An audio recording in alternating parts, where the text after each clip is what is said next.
एक शहर में कविता अपने पति मनोज के साथ एक सुंदर से घर में रहती थी। एक शाम बड़ा ही अच्छा मौसम हो रहा था और उस दिन मनोज की ऑफिस की छुट्टी भी होती है। मौसम को देखकर कविता का बाहर घूमने जाने का बड़ा ही मन करता है। वो मनोज से बोलती है, मनोज चलो ना बाहर कहीं चलते हैं, कितना अच्छा मौसम हो रहा है। ठीक है चलो, पास में पार्क है वहीं चलते हैं। वो दोनों नजदीक के एक पार्क में चले जाते हैं और वहाँ जाकर ताजी हवा में घूमने लगते हैं। घूमते घूमते काफी समय बीत जाता है और बादल एकदम काले हो जाते हैं। चलो कविता घर चलते हैं, लगता है बारिश होने वाली है। अरे कितना अच्छा लग रहा है, और अब घर जाने की बात कर रहे हो? मुझे नहीं जाना घर, अभी और घूमना है। कविता इतना बोलती है कि एकदम से बारिश शुरू हो जाती है। दोनों जल्दी से भागकर एक पेड़ के नीचे जाकर खड़े हो जाते हैं। हे भगवान, पता नहीं ये बारिश क्यों शुरू हो गई।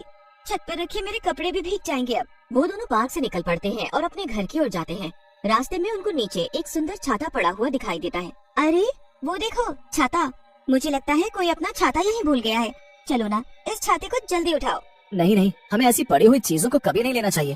अरे ये छाता ही तो है, अभी बारिश इतनी तेज है और ये छाता ही हमें इस बारिश से बचा सकता है। बाद में जब कभी दोबारा पार्क आएंगे तो इसे यहीं रख देंगे। जिसका भी ये छाता होगा वो ले जाएगा। कविता की बात मानकर मनोज उस छाते को उठा लेता है। छाता उठाते ही उसे अजीब सा महसूस होता है, पर वो ध्यान नहीं देता और दोनों अपने घर के लिए निकल पड़ते हैं। घर पहुंचने के बाद कविता छाते को अपने कमरे में रख देती है। हे भगवान, आज तो इस छाते ने हमें बारिश में भीगने से बचा लिया।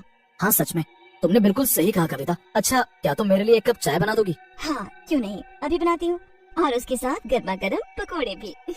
जैसे ही कविता रसोई की ओर बढ़ती है तो उसे कुछ सुनाई देता है। कविता, कविता मेरे पास आओ कविता। कविता पीछे मुड़ती है और देखती है, पर रसोई में कोई नहीं होता। फिर वो चाय बनाने में लग जाती है कि उसे फिर से वही आवाज सुनाई देती है। तुम कहाँ जा रही हो?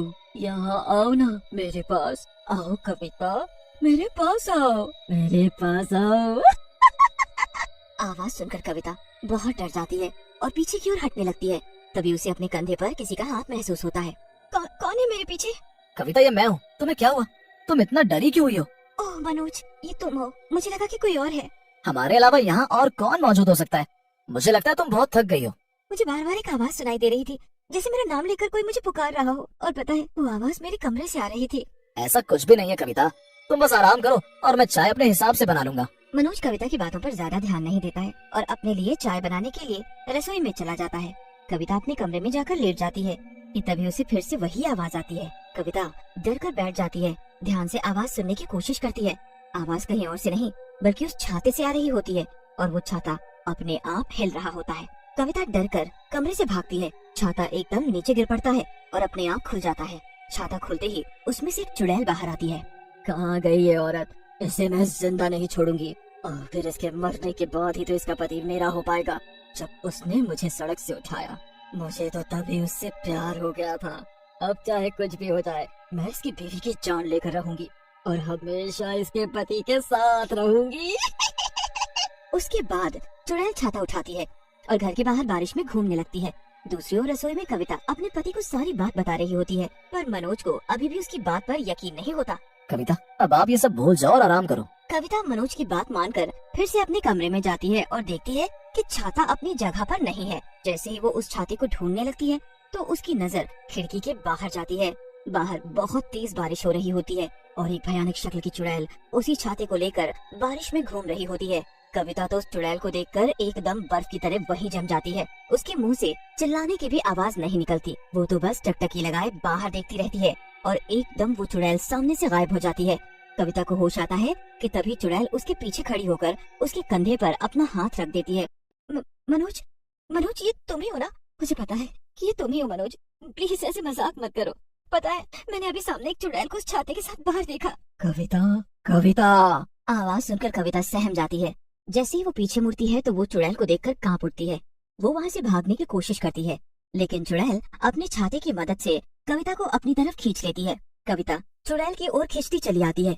कविता वहाँ से भागने के लिए चुड़ैल से छाता छीनने की कोशिश करती है, लेकिन चुड़ैल की जादुई शक्तियों की मदद से चुड़ैल कविता को छाते के साथ ही हवा में लटका देती है।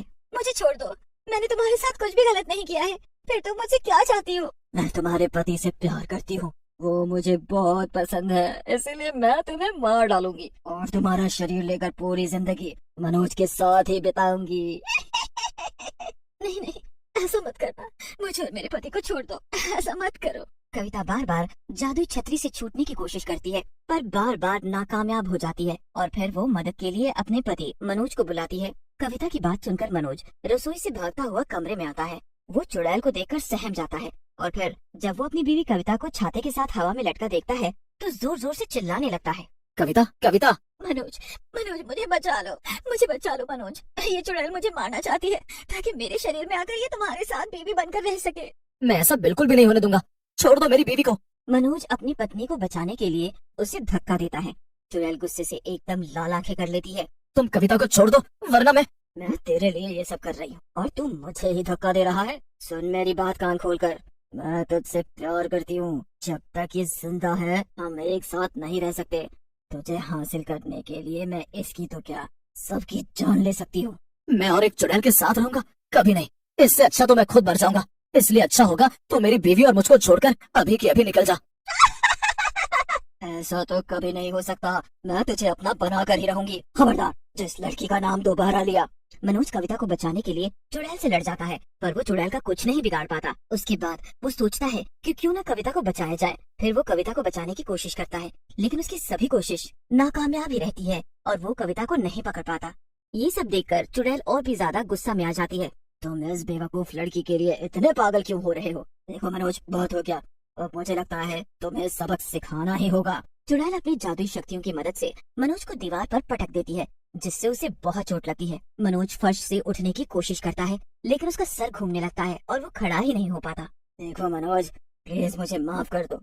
तुम्हें अपनी हरकतों की वजह से इस दर्द से गुजरना पड़ेगा, पर चिंता मत करो, मैं ज्यादा समय नहीं लूंगी। एक बार ये लड़की मर जाए तो हम दोनों एक साथ हो जाएंगे। चुड़ैल कविता को गला दबाने लगती है। कविता की हालत बहुत बुरी हो जाती है। मनोज सब अपनी आंखों के सामने होता देख रहा होता है, पर बेचारा कुछ भी करने की हालत में नहीं होता।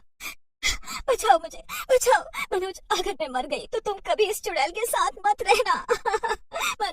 मनोज बेबस पड़ा होता है कि तभी उसकी नजर उस छाते पर जाती है। ये छाता इस चुड़ैल का है और ये सब कुछ इस छाते की वजह से ही शुरू हुआ। मुझे इस छाते को तोड़ना होगा। ये चुड़ैल इस छाते के साथ आई है और शायद इसके टूटने के बाद ही मरेगी। मनोज इधर उधर देखता है तो उसे पास में एक लाइटर दिखता है। वो लाइटर उठाता है और छाते के पास जैसे तैसे पहुंचता है। उसके बाद वो छाते में आग लगा देता है। छाते में आग लगते ही चुड़ैल भी जलने लगती है। नहीं नहीं, ये क्या किया तुमने? इस छाते में तो मेरी जान थी और तुमने इसको ही जला डाला। छाता जलकर राख हो जाता है और छाते के साथ वो